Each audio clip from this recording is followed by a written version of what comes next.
لقد كان لكم في رسول الله صلى الله عليه وسلم أسوة حسنة.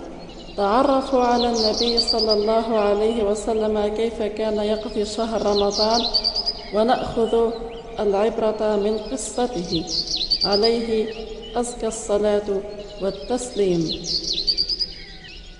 أنت نور الله فجر، جئت بعد العسر يسرا، ربنا أعلاك قدرا يا إمام الأنبياء.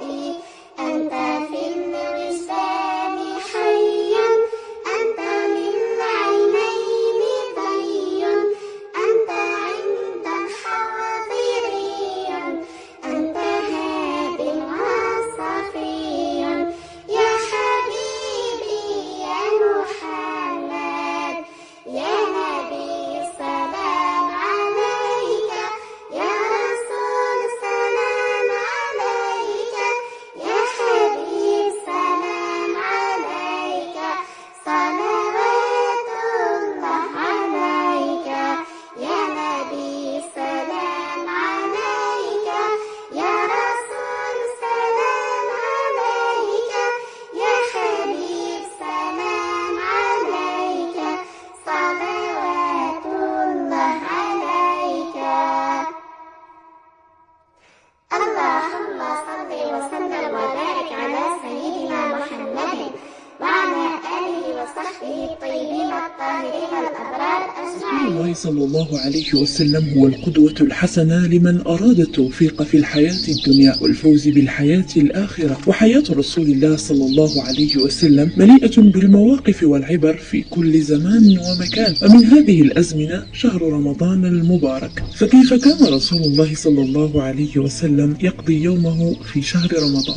كان رسولنا صلى الله عليه وسلم يستقبل شهر رمضان بالتضرع والدعاء لله بقوله: اللهم أهله علينا بالأمن والإيمان والسلامة والإسلام، ربي وربك الله هلال خير ورشد. وكان رسول الله يبدأ يومه في رمضان بالسحور، فقد أوصى أن يتسحر الصائم ويؤخر السحور، وقال عليه الصلاة والسلام: عجلوا الإفطار وأخروا السحور. وقال صلى الله عليه وسلم: تسحروا فإن في السحور بركة. ومن بركة تأخير السحور الاستيقاظ إلى صلاة الفجر، فمن أخر السحور لا يجد وقتا للعودة للنوم، لذا فالنبي كان ينوي الصيام كل يوم ويتسحر مع إحدى زوجاته، ثم يصلي سنة الصبح ركعتين خفيفتين حتى يستأذنه بلال في إقامة الصلاة، فيخرج فيصلي بالناس صلاة الصبح، ثم يجلس فيذكر الله تعالى حتى تطلع الشمس، ثم يكون في بيته مع زوجاته في خدمتهن وفي خدمة كل المسلمين. وقد كان يكثر من الصدقة في رمضان على الفقراء والمساكين، ويزيد صدقاتهم في رمضان عن غيرها، حتى وصفه الصحابة رضوان الله عليهم في صدقته في رمضان كأنه الريح المرسلة من كثرة نفقته ومسارعته بمواساة الفقراء والمساكين في هذا الشهر الفضيل.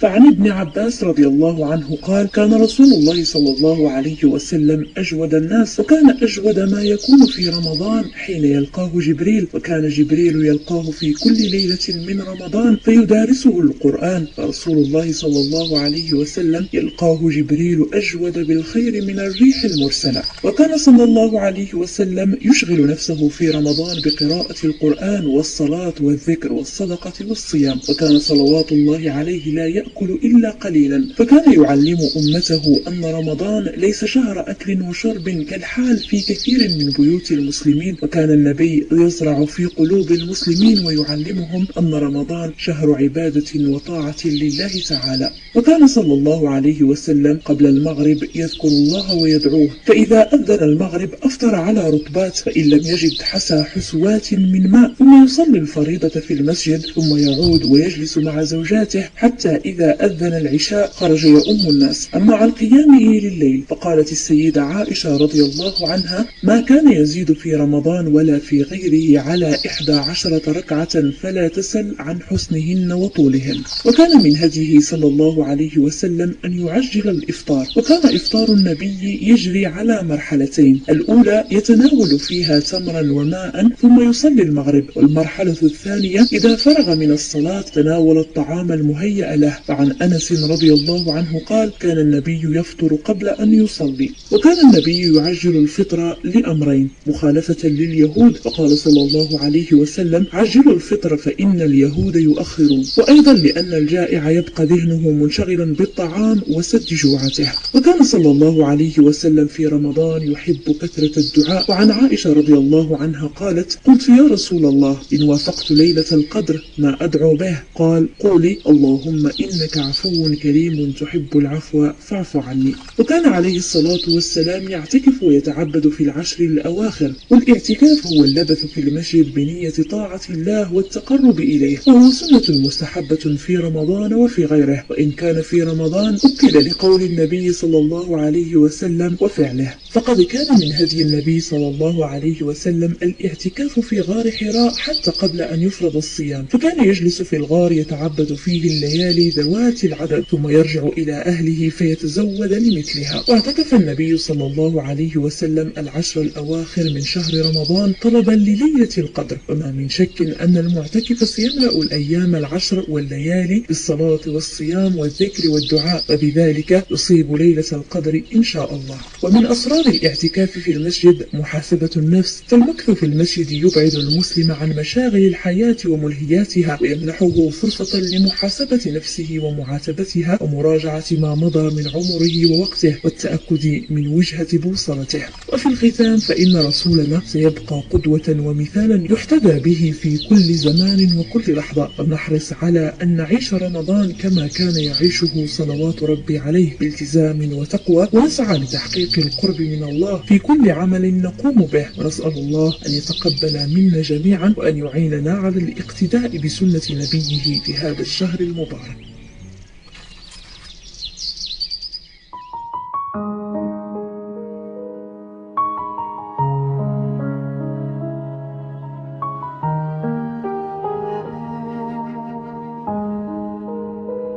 نور ينادي في الظلام، كلام الله يشفي الآلام، بكل حرف حكمة وسلام، نسير في درب النور، نبحث